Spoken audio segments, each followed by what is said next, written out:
ओम शांति। ईश्वर वो देता है जो हमारे लिए अच्छा है। अपनी तुलना किसी से मत करो। भगवान से कुछ ना कुछ हम मांगते ही रहते हैं, लेकिन भगवान वो नहीं देता है जो हम मांगते हैं। भगवान हमें वो देता है जो हमारे लिए अच्छा होता है, लेकिन उसको हम वक्त पर समझ नहीं पाते हैं और हम निराश हो जाते हैं कि आखिर भगवान ने हमें वो क्यों नहीं दिया जो हम मांग रहे थे। बल्कि हम ये भूल जाते हैं कि हमें आवश्यकता थी, वो भगवान ने हमें दिया है। और इस धरती पर सभी को यही लगता है कि मेरे जीवन में जो दुख है ऐसा किसी और के जीवन में नहीं है, सिर्फ मेरे पास ही ये दुख है। तो आज आपको बताएंगे कि इस दुनिया के सबसे सुखी व्यक्ति आप ही हैं। सही कहा है किसी ने कि जिसके जीवन में संतोष नहीं, वो व्यक्ति जिंदगी में कभी खुश नहीं रह सकता है। उसको बेचैनी रहती है, उसको कितना भी दे दो उसका मन कभी खुश नहीं हो सकता है। और आज के समय में हर इंसान यही सोचता है कि मैं दुखी हूँ, बाकी पूरी दुनिया सुखी है। लेकिन इसका वास्तविक सत्य क्या होता है वो आज हम जानेंगे। एक समय की बात है, एक गांव में एक लड़की रहती थी। वो लड़की सुंदर नहीं थी और उसका कोई भी नहीं था, वो अकेली थी। वो अकेली ही अपने घर में रहा करती थी। वो खुद ही मेहनत करती और अपने लिए 2 वक्त की रोटी का प्रबंध किया करती। यूं तो उसे 2 वक्त की रोटी मिल ही जाया करती थी, लेकिन फिर भी वो अपने आप से खुश नहीं थी। उसे दुनिया में सभी लोग सुखी नज़र आते थे, सभी लोग खुशहाल नज़र आते थे। दूसरों का जीवन देख करके वह खुद को कोसा करती, खुद को तरह तरह की बातें कहती। वो कहती थी, हे ईश्वर, आपने सभी को खुशहाल बनाया है, सभी को सुख दिया है, सभी को सुंदर बनाया है, तो मुझे क्यों नहीं बनाया? आखिर मैंने किया क्या था? आखिर मेरी गलती क्या थी? मैं जानती हूँ कि आप मुझसे कोई बदला ले रहे हैं। इसी प्रकार वो अपने आप से नाराज होकर एक दिन निराश होकर एक पेड़ के नीचे बैठी हुई थी और रो रही थी। तभी वहाँ से एक महात्मा जी गुजर रहे थे। उस महात्मा जी ने जब उनको देखा तो वह उसके पास गए और उस लड़की से कहा कि बेटी क्या बात है, तुम क्यों रो रही हो? इसका जवाब देते हुए वो लड़की बोली, हे महाराज, हे गुरुवर, मुझे कोई प्यार नहीं करता, मुझे कोई पसंद नहीं करता, क्योंकि मैं काली हूँ, मैं सुंदर नहीं हूँ और मेरे रंग को लेकर मेरा मजाक बनाते हैं। मेरा कोई नहीं, मेरे पास तो धन भी नहीं है। इस दुनिया में हर कोई सुखी है, हर किसी के पास सब कुछ है, हर कोई अपना जीवन खुशहाली से जी रहा है, सभी के पास सब कुछ है, तो मेरे पास क्यों नहीं? आखिर मैंने ऐसा क्या किया था? आखिर मेरा इसमें क्या कसूर है? क्या मुझे सुखी होने का हक नहीं? क्या मुझे अपना जीवन खुशहाली से जीने का हक नहीं? तो उन महात्मा जी ने उस लड़के की सारी बातें ध्यानपूर्वक सुनी और उसके बाद वो महात्मा जी उससे बोले, पुत्री, अगर तुम मुझे उस व्यक्ति से मिलवा दो जो अपने जीवन में सुखी हो, तो मैं तुम्हें एक ऐसी चीज़ दूंगा जिससे तुम सुंदर और सुखी दोनों बन जाओगे। उन महात्मा जी के मुख से वो बात सुनकर के वो लड़की बहुत प्रसन्न हुई और तुरंत ही उन महात्मा जी से कहती है, क्या सचमुच गुरुवर ऐसा हो सकता है? इस पर वो महात्मा जी बोले, हाँ पुत्री, हाँ बेटी, अवश्य हो सकता है। तभी वो लड़की महात्मा जी से कहती है, हे गुरुवर, यदि ये संभव है तो मैं एक ऐसे आदमी को जानती हूँ जो बहुत सुखी है, मैं उसे अभी लेकर के आती हूँ, आप मेरा यहीं पर इंतज़ार करना। इस पर वो महात्मा जी उस लड़की से कहते हैं कि जब तक तुम वापस लौट करके नहीं आओगी, मैं यहीं पर तुम्हारा इंतज़ार करूँगा। इतना कहकर वो लड़की भागी भागी अपने मालिक के पास पहुँची, जहाँ वो जिसके पास काम करती थी, जिसके खेतों में वो काम करके अपना 2 वक्त का भोजन का इंतज़ाम करती थी। वो भागी भागी उसके पास पहुँची जो कि एक किसान था। उसने किसान से कहा, मालिक, आप मेरे साथ चलिए, मुझे एक गुरुवर मिले हैं जिन्हें मैं आपसे मिलवाना चाहती हूँ। उन्होंने कहा है कि अगर मैं एक ऐसे सुखी व्यक्ति को उनके पास ले जाऊँगी तो वो मुझे सुंदर और सुखी दोनों बना देंगे। उस लड़की की आवाज़ सुनकर वो किसान दुखी होकर उस लड़की से कहता है, मैं तुम्हें कहाँ से सुखी लगता हूँ? इस पर वो लड़की उस किसान से कहती है, मालिक, आपके पास तो सब कुछ है, आपके पास तो घर है, अच्छा खाने के लिए है, रहने के लिए अच्छा मकान है, आपका अपना परिवार है और तो और आपके पास बहुत सारा धन भी है, तो आप दुखी कैसे हो सकते हो? इस पर वो किसान जवाब देते हुए कहता है, अरे बेटी, मेरी फसल अच्छी नहीं हो रही है, इसलिए उसके दाम भी अच्छे नहीं मिल रहे हैं, इस और राजा को लगान भी देना है। अब मेरे पास तो इतने पैसे भी नहीं हैं कि मैं अच्छे किस्म के बीज खरीद सकूं, और इस बार बरसात में मेरी सारी की सारी फसल भी खराब हो गई थी। अब तो मेरे हालात और अधिक खराब हो गए हैं, और ऐसे हालातों में मैं सुखी कैसे रह सकता हूँ? जाओ किसी और को ढूंढ लो जो सचमुच में ही सुखी हो। जब किसान ने बोला, तुम किसी और को देख लो जो सचमुच में ही खुशी हो, तो खुश रहता हो। इस पर वो लड़की अपने मालिक से बोली कि हे मालिक, तो आप ही बताइए, आपके हिसाब से कौन ज़्यादा सुखी है जिसे मैं अपने साथ ले जा सकूं? इस पर वह किसान कुछ देर विचार करके कहता है, मुझे लगता है कि व्यापारी बहुत सुखी है। उसे ना तो फसल उगाने की चिंता है और ना ही फसलों की देखरेख करने की। उन्हें तो बस फसल खरीदनी होती है और वह उसे कहीं से भी खरीद सकते हैं, और तो और वे और अन्य चीज़ों का भी व्यापार करते हैं जिनका मौसम से कोई लेना देना नहीं होता, और वे लोग हमसे कहीं अधिक ज़्यादा धन भी कमाते हैं। लोग उनका आदर सम्मान भी करते हैं। मुझे तो लगता है कि वही सबसे ज़्यादा सुखी हैं, तुम उन्हीं के पास जाओ। वो लड़की अपने मालिक किसान की बात सुनकर भागी भागी एक व्यापारी के पास जा पहुंची और उस व्यापारी से कहती है, मालिक आप मेरे साथ चलिए, मुझे एक गुरुजी मिले हैं जिन्हें मैं आपसे मिलवाना चाहती हूँ। उन्होंने कहा है कि किसी ऐसे सुखी व्यक्ति को ले आओ जो सचमुच में सुखी हो, और उसके बाद मुझे वो एक ऐसी चीज़ देंगे जिससे मैं सुंदर और सुखी दोनों हो जाऊंगी। उस लड़की की बात को सुनकर वो व्यापारी दुख भरे शब्दों में कहता है कि अरे हमारे जीवन में कहाँ सुख है, चारों ओर से तो हमें दुख ने ही घेर रखा है। चोर लुटेरे हमें सबका ध्यान रखना पड़ता है, व्यापार में अब भी बहुत घाटा चल रहा है, और तो और राजा हमसे अतिरिक्त कर्ज भी वसूलते हैं जिससे व्यापार करने में बहुत दिक्कत आने लगी है। हमें सुरक्षा भी नहीं मिल पा रही है, जीवन पर हमेशा कोई ना कोई संकट मंडराता ही रहता है। मुझे तो ऐसा लगता है कि संसार में मुझसे दुखी तो दुनिया में कोई और व्यक्ति नहीं है। इस पर वह लड़की उस व्यापारी से कहती है, परंतु मालिक आपके पास तो इतना सारा धन है, आपके पास इतनी ज़मीन जायदाद है, आपके पास इतना अन्न है, रहने के लिए इतना बड़ा मकान और खाने पीने के लिए हर प्रकार की सुख सुविधाएं हैं, इसके बाद भी आप दुखी हैं। ये बहुत अजीब सी बात है, मुझे तो लगता था कि आप बहुत सुखी होंगे। खैर कोई बात नहीं, कृपया करके मुझे कोई ऐसा व्यक्ति बताइए जो आपके हिसाब से बहुत सुखी हो, जिससे मैं उन्हें अपने गुरुवर के पास ले जा सकूं। इस पर वह व्यापारी कुछ देर सोच विचार कर कहता है, मुझे लगता है कि राज्य के अधिकारी बहुत सुखी हैं। वह सीधा राजा से संबंध रखते हैं, उनके पास अधिकार है और वो धनवान भी हैं। वह चोर लुटेरों डकैतों से भी नहीं डरते हैं, और वही लोग हमसे धन भी वसूलते हैं, और हमें उनके सामने उनके आदर सम्मान में झुकना ही पड़ता है, और सब लोग उनका बहुत मान सम्मान भी करते हैं। मुझे नहीं लगता कि उनके जीवन में कोई दुख होगा, और मुझे लगता कि वही सबसे सुखी हैं। काश मैं भी राजा का एक अधिकारी होता तो मैं भी अपना जीवन आराम से बिता रहा होता। इस पर वो लड़की उस व्यापारी से कहती है, मालिक क्या आप किसी अधिकारी को जानते हैं?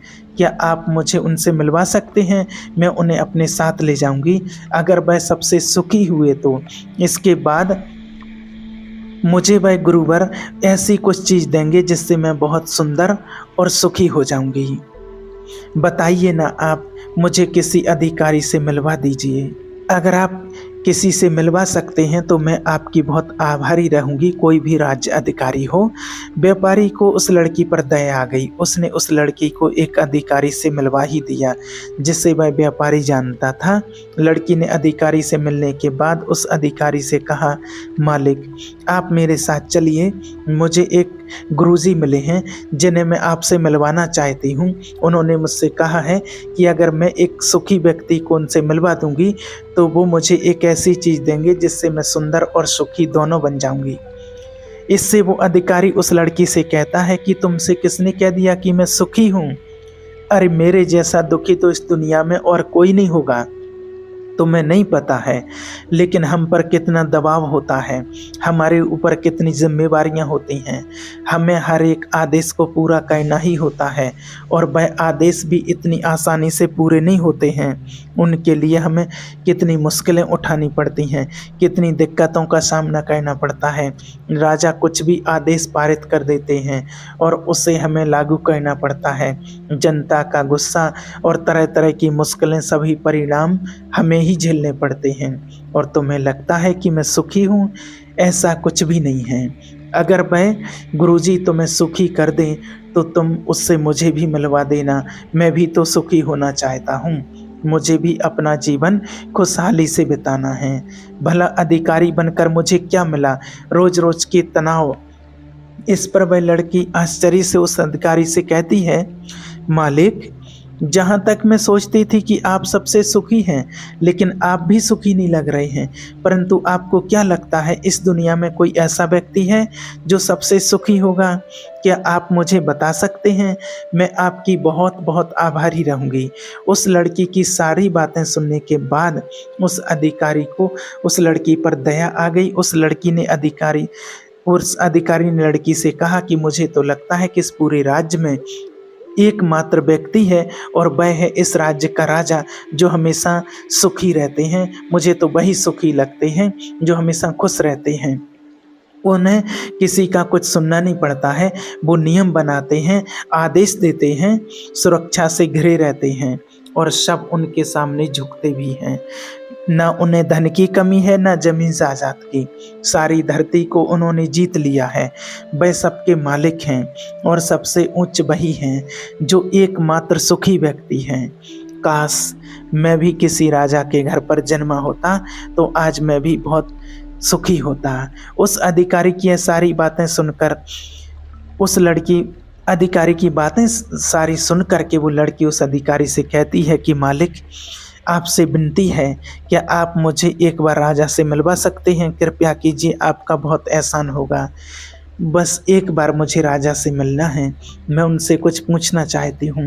लड़की का चेहरा देखकर अधिकारी को लड़की पर दया आ गई। उसने कहा कि चलो ठीक है, मैं अभी राज दरबार ही जा रहा था और एक काम करो, तुम भी मेरे साथ चलो और वहाँ पर राजा से जो पूछना है वह पूछ लेना। इतना कहकर वह अधिकारी उस लड़की को राज दरबार ले गया। राज दरबार में पहुंचने के बाद अधिकारी की विनती करने पर राजा उस लड़की की बात सुनने को तैयार हो गए और उस लड़की को राज दरबार में बुलाया गया। राजा ने उस लड़की से कहा, बेटी, तुम अपनी बात निडर होकर के कहो, तुम्हें क्या कहना है, डरो नहीं, तुम मुझसे क्या पूछने आई हो? इस पर वह लड़की थोड़ा घबराते हुए, थोड़ा डरते हुए राजा से कहती है, हे महाराज, मैं एक संपूर्ण सुखी व्यक्ति को ढूंढ रही हूँ। मुझे एक गुरुजी मिले हैं और उन्होंने मुझसे कहा है कि यदि तुम कोई ऐसा सुखी व्यक्ति मुझे मिलवा दो तो मैं तुम्हें एक ऐसी चीज़ दूंगा जिससे तुम सुंदर और सुखी दोनों हो जाओगे। काफ़ी लोगों से मिलने के बाद मुझे यह पता चला कि आप ही हैं जो इस दुनिया में एकमात्र सुखी व्यक्ति हैं। तो क्या आप मेरे साथ उन गुरुजी से मिलने चलेंगे? आपका बड़ा एहसान होगा। राजा उस लड़की की बात ध्यानपूर्वक सुनता है और फिर ज़ोर ज़ोर से हंसने लगता है और उस लड़की से कहता है, अच्छा, सबकी तरह तुम्हें भी लगता है कि मैं इस दुनिया का सबसे सुखी व्यक्ति हूँ? लेकिन यदि कोई मुझसे पूछे कि इस दुनिया में सबसे दुखी व्यक्ति कौन है तो वो मैं ही हूँ। मेरे पास नींद नहीं, मेरे पास आराम नहीं है, मैं आराम से सो नहीं पाता। अंगरक्षक हमेशा मेरे आसपास रहते हैं, उनके बिना मैं अकेले कहीं जा नहीं सकता। जरा सी आहट होती है तो नींद टूट जाती है। डर हमेशा चारों तरफ से रहता है क्योंकि मेरे दुश्मन मेरे घर में ही रहते हैं, जिनका मुझे पता तक नहीं कौन कब और कब मुझ पर वार कर दे। कोई नहीं कह सकता है किस तरफ से वार कर दे। यहाँ पर बैठे सब लोग मेरे दुश्मन ही तो हैं, वे सब मेरे शत्रु हैं। यहाँ पर बैठा हर एक व्यक्ति मेरे राज दरबार का ही है, परंतु मुझे सब पर शक रहता है। हर एक सांस मुझे भारू मालूम पड़ती है। इतने बड़े राज्य की जिम्मेवारी उठाना इतना आसान नहीं। तो मैं लगता है कि राजा के पास तो सब ऐशो आराम है, धन है, दौलत है, ज़मीन है, जायदाद है, उनके पास किसी चीज़ की कोई कमी नहीं है और इस हिसाब से तो उन्हें सुखी होना ही चाहिए। किंतु मैं तुम्हें बता दूं कि यह सब सुख नहीं देते हैं। इस पर वह लड़की राजा से कहती है, हे राजन, क्षमा कीजिएगा, परंतु यदि सुख धन दौलत नहीं देती, जमीन जायदाद नहीं देती, ऐशो आराम नहीं देता, तो क्या हुआ, कम से कम सुंदरता तो सुख देती है। इस पर वह राजा एक बार फिर मुस्कुराते हुए इस लड़की से कहता है, पुत्री, सुंदरता जो मैंने देखी है, जो लोग शकल से सुंदर होते हैं उनके मन सुंदर नहीं होते हैं। वे लोग तो एक मुखौटा लगाए सुंदरता का घूमते रहते हैं, वे दूसरों को दिखाते हैं कि मैं कितना सुंदर हूँ, लेकिन समय सबकी सुंदरता छीन लेता है। एकमात्र सुंदरता मन में ही रहती है, और जिसका मन सुंदर वो हमेशा ही सुंदर रहता है। इस पर वह लड़की राजा से कहती है, हे राजन, तो आप ही बताइए कि आपके हिसाब से इस दुनिया में सबसे सुंदर और सुखी कौन है। इस पर वह राजा लड़की से कहता है, मेरे हिसाब से तो एक गरीब व्यक्ति जो 2 वक्त की रोटी का प्रबंध कर सके, जो किसी तंत्र बिना, किसी बंदशों के बिना किसी दिशा में घूम सके, उसे कुछ भी छिन जाने का डर ना हो, कुछ भी लुट जाने का खौफ ना हो, जिसे रात को अच्छी नींद आती हो, मुझसे पूछोगे तो सबसे ज़्यादा सुखी वही होगा। और इस हिसाब से मैं तुम्हें देखता हूँ कि तुम सबसे सुखी हो। तुम्हारे पास नींद है, अच्छा मन है, चारों दिशाएं हैं, और कोई डर नहीं है, कोई साजिश नहीं, कोई षड्यंत्र नहीं, बस जीवन है, स्वतंत्र और खुला जीवन है। मेरे हिसाब से तो तुम ही सबसे सुखी हो, तुमसे ज़्यादा सुखी इस दुनिया में और कोई नहीं होगा। राजा की ये बातें सुनकर एक पल के लिए तो वो लड़की सोच में पड़ गई, और तभी उसे इस बात का एहसास हो गया कि वाकई में वो एकमात्र सुखी है, वही सुंदर है, और अब वो जो थी जैसी भी थी उसे अपने होने पर गर्व होने लगा।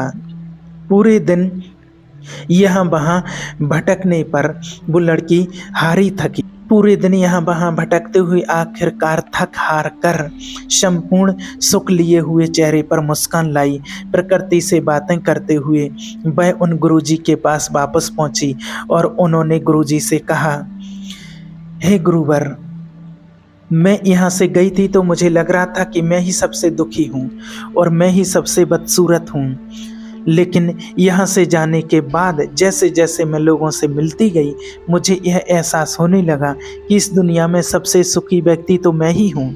हाँ, ये बात और है कि मैं किसी सुखी व्यक्ति को आपके पास ला ना सकी, क्योंकि मुझे लगता था कि मुझे छोड़कर सब सुखी हैं, लेकिन बात तो कुछ उल्टी ही हो गई। सत्य तो कुछ और ही है। यहाँ तो मुझे छोड़कर सब दुखी ही हैं। सबको किसी न किसी चीज़ का डर है, किसी न किसी चीज़ को खो जाने का दुख है, किसी को कुछ पाने का डर है, खुलकर ना जीने का डर। इस हिसाब से तो मेरे पास सब कुछ है। मैं खुशी से झूम सकती हूँ, गा सकती हूँ, जहाँ मन करे वहाँ जा सकती हूँ, और 2 वक्त की रोटी का इंतज़ाम करने के लिए मेरे पास ये 2 हाथ और पैर हैं। मुझे किसी चीज़ का कोई गम नहीं, मेरे पास ऐसा कुछ नहीं जिसके खोने का डर मुझे सताए। इस पर वह गुरुजी उस लड़की से कहते हैं, बेटी, आखिरकार तुमने वह सुंदरता और सुख वह मिल ही गया, अब से तुम सुंदर और सुखी हो। यह सुनकर वो लड़की बहुत खुश और प्रसन्न हुई। वो वास्तव में जान चुकी थी कि वही सबसे सुंदर और सुखी है। अब उसे किसी बात का कोई गम नहीं था। वह कभी अपने आप पर अफसोस नहीं करती थी, बल्कि वह अपने आप से खुश रहती थी, हमेशा मस्त रहती थी। आज वास्तव में इस दुनिया में हर एक व्यक्ति को ऐसा लगता है कि मेरे पास कुछ नहीं है और सामने वाले के पास सब कुछ है। वह कितना सुखी है, उसके पास हर चीज़ है, हर ऐशो आराम है, हर सुविधाएं हैं, किंतु ऐसा है नहीं। ये केवल आपके देखने का नज़रिया है।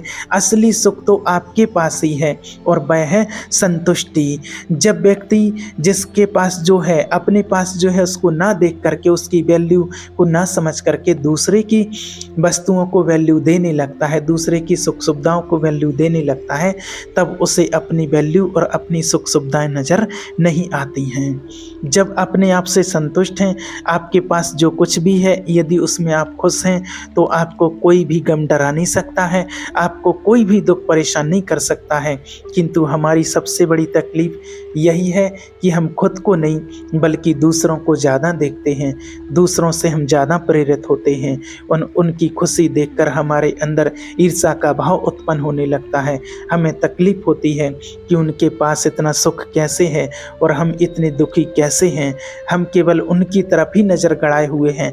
हमने तो अपने पास देखे ही नहीं कि हमारे पास क्या है।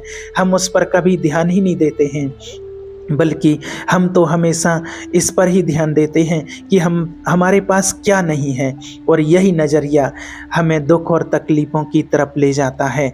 आप चाह कर भी सुखी नहीं रह पाते, क्योंकि आपने अपना नज़रिया किया नहीं, उस पर गड़ा रखा है। वहीं पर ये सोचते रहते हैं कि मेरे पास क्या नहीं है, बस यही सोचते रहते हैं।